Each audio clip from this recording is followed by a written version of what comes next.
टूटा हुआ लश्कर का भरम देख रहे हैं, टूटा हुआ लश्कर का भरम देख रहे हैं और जिल्ले इलाही के करम देख रहे हैं। ताकत का नशा अक्ल पे हावी है तुम्हारी, तुम देख न पाओगे जो हम देख रहे हैं। इस खुली झूठ को, जहन की लूट को मैं नहीं मानता, मैं नहीं जानता। दोस्तों, इस बार संसद में बजट पर हुई चर्चा में शायर इमरान प्रतापगढ़ी असदुद्दीन ओवैसी पर भारी पड़ गए। पहले आप असदुद्दीन ओवैसी साहब की संसद की ये वीडियो देखिए। 133 करोड़ इंसानों, जिंदगी से बेगानों, सिर्फ हुक्मरानों ने हक तुम्हारा छीना है। खाक ऐसे जीने पर यह भी कोई जीना है। बेशऊर भी तुमको बेशऊर कहते हैं, सोचता हो ये नादान कैसे हवा में रहते हैं। 133 करोड़ इंसानों, कब तक ये खामोशी?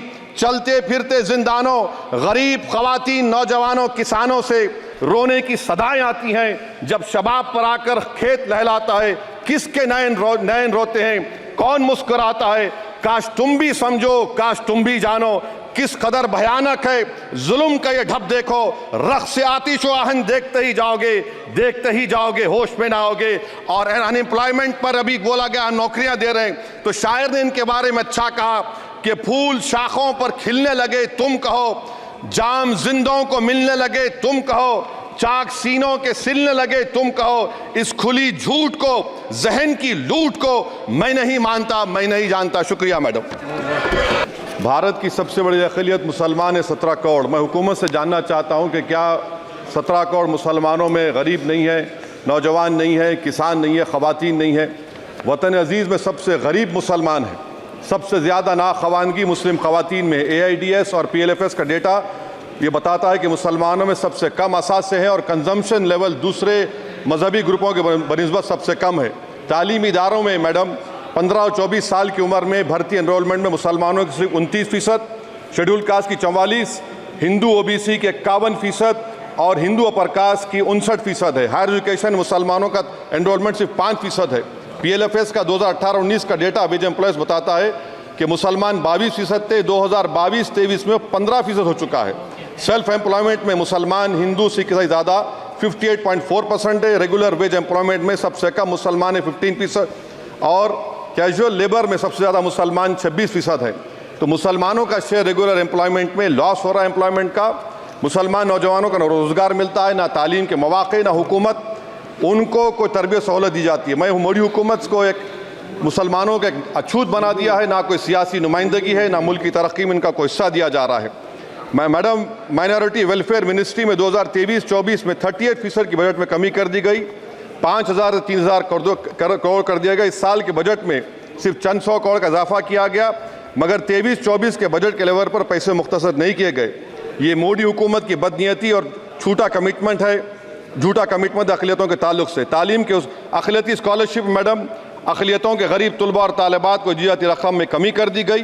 2019 में मोदी ने कहा था कि 1 करोड़ स्कॉलरशिप दिए जाएंगे, अब सिर्फ 58 लाख दिए जा रहे हैं। 47% अक़लियती एप्लीकेंट्स को हर साल स्कॉलरशिप से महरूम कर दिया जा रहा है। 10 साल से मैं कह रहा हूँ कि डिमांड ड्रिवन करो। डिमांड ड्रिवन के लिए सिर्फ 3,000 करोड़ की ज़रूरत है, मगर ये हुकूमत सच्चाई को और ईमानदारी से काम नहीं कर रही है। 2007 और 8 से माइनॉरिटी स्कॉलरशिप का नंबर इजाफा नहीं हुआ है। Pre matric scholarship madam Kundu committee ने कहा कि मुसलमानों में drop out rate primary level पर होता है, तो हुकूमत ने 9th क्लास से प्री मैट्रिक स्कॉलरशिप पैसे दे रही है। NDMC की इक्विटी मैडम 800 करोड़ एक मजाक है। PMGAV के में 910 करोड़ दिए गए। सारी दुनिया जानती है कि जहां मुसलमान बसता है गांव में, शहर में, वो अंडर डेवलप एरिया है और आप मजाक करें ऊँट के मुंह में जीरा देकर। हज में 97 करोड़। हज कमेटी एक रिश्वत का मरकज बन चुका है। प्राइवेट टूर ऑपरेटर्स के एक लाइसेंस के लिए पैसे देना पड़ता है, बिल्डिंग सिलेक्शन के लिए पैसे देना पड़ता है, मीना मुजदलफा में कंपनी के सिलेक्शन के लिए पैसे देना पड़ता है। मैं हुकूमत से मुतालबा करता हूं कि ख़त्म किया जाए और CBI से इंक्वायरी करवाई जाए। मोदी हुकूमत को अक़लियतों, बिल्कुल मुसलमानों से नफरत को ख़त्म करना पड़ेगा। मुसलमानों को उनका दस्तूरी हक मिलना चाहिए। आप कैसे विकसित भारत बनाएंगे अगर 17 करोड़ मुसलमान नफरत करेंगे? मैडम, पूरी स्पीच में फाइनेंस मिनिस्टर के बच्चों का जिक्र नहीं है। आज हमारे देश में 66 लाख बच्चे रोज भूखे सोते हैं। 46 मिलियन बच्चे स्टंटेड हैं मेल न्यूट्रिशन की वजह से। 25 मिलियन बच्चे वेस्टेड हैं। मासूम बच्चों की ये बदकिस्मती और बदबख्ती है कि एक शख्स चाय बेचकर वजीर आजम बन गया।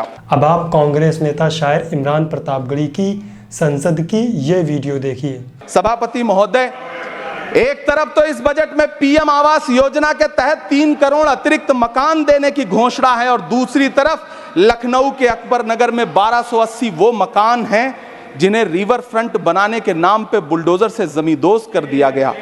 सभापति महोदय, लोग चीखते रहे, बच्चे बिलखते रहे, वसुधैव कुटुंबकम का नारा लगाने वाली सरकार इंसानों के घरौंदे उजाड़ कर जश्न मना रही है। सभापति महोदय, मेरा बहुत भावुकता के साथ देश के प्रधानमंत्री से सवाल है कि इन उजड़ते हुए मकानों और बेघर होते हुए घरों को देख करके आपको नींद कैसे आती है, आप सो कैसे पाते हैं? मेरा सवाल है इस देश के प्रधानमंत्री से, या तो लोगों के घरौंदे उजाड़ना बंद करिए या फिर करोड़ों मकान बनाने की झूठी घोषणाएं करना बंद करिए। इस सरकार ने नोटबंदी लगाकर देश की आम जनता की पूंजी छीन ली, बैठे नहीं बोले, टैक्स लगा करके छोटे व्यापारियों के कारोबार छीन लिए, पेपर लीक करवा करके युवाओं की आंखों से नौकरी के सपने छीन लिए, अग्निवीर लाकर देश के जवानों की उम्मीदें छीन ली, बुलडोजर लगाकर लोगों के आशियाने छीन लिए, महंगाई लाकर देश की जनता की थाली से निवाले छीन लिए और नारा लगाया कि हम तो सेवक हैं, 18-18 घंटे काम करते हैं। इन्हीं लोगों के लिए किसी ने शेर कहा है कि जो सच और झूठ में दूरी है वो दूरी समझते हैं, सियासी हाकिमों की हम भी मजबूरी समझते हैं, वो अपना हक समझते हैं निवाला छीन लेने को, डकैती को बहुत से लोग मजदूरी समझते हैं। हम इस सरकार को आलोचना सुनने की आदत नहीं है सभापति महोदय। जब आप इनसे सवाल पूछिए तो ये शांत कहते हैं कि आप बताइए 70 साल में आपने क्या किया है। मैं तो इस सदन में कहना चाहता हूं सभापति महोदय कि हमसे 70 साल का हिसाब मांगने वालों, जो सरकार अपना चलाया हुआ 2000 का नोट 7 साल नहीं चला सकी, वो हमसे 70 साल का हिसाब मांगती है। टूटा हुआ लश्कर का भरम देख रहे हैं, टूटा हुआ लश्कर का भरम देख रहे हैं और जिल्ले इलाही के करम देख रहे हैं। ताकत का नशा अक्ल पे हावी है तुम्हारी, तुम देख ना पाओगे जो हम देख रहे हैं। जिस देश में टमाटर 100 रुपए किलो बिक रहा हो, उस देश की वित्त मंत्री के पास बजट में महंगाई पर बोलने के लिए सिर्फ 10 शब्द है। डीजल, पेट्रोल, आटा, चावल, दाल, सब्जी की महंगाई का तो कोई जिक्र ही नहीं। सावन चल रहा है तो प्याज और लहसुन का दाम पूछना तो शायद पाप होगा। मैंने तो यह भी सुना है कि वित्त मंत्री जी जो चीज खुद नहीं खाती हैं उसके दाम से उनका कोई लेना देना नहीं होता। लेकिन इस बार बजट पेश करने के लिए पार्लियामेंट आने से पहले वित्त मंत्री जी ने दही और चीनी खाई थी। अब तो उनसे यह पूछा जा ही सकता है कि उन्हें दही, दूध और चीनी का रेट तो इन दिनों पता ही होगा। क्या उसे सस्ता करवाएंगी या नहीं सस्ता करवाएंगी? अगर पता है तो कृपया सस्ता करवाइए, क्योंकि इसी चीनी ने अमेठी में एक मंत्री महोदया का राजनीतिक कैरियर कड़वा कर दिया। सभापति महोदय, अपने शीश महलों में बैठे हुए सरकार के सांसद और मंत्री कह रहे हैं कि महंगाई कम हो रही है। संसद की कैंटीन से बाहर निकल करके एक चाय का कप खरीदिए, तब समझ में आएगा कि महंगाई कम हो रही है या बढ़ रही है।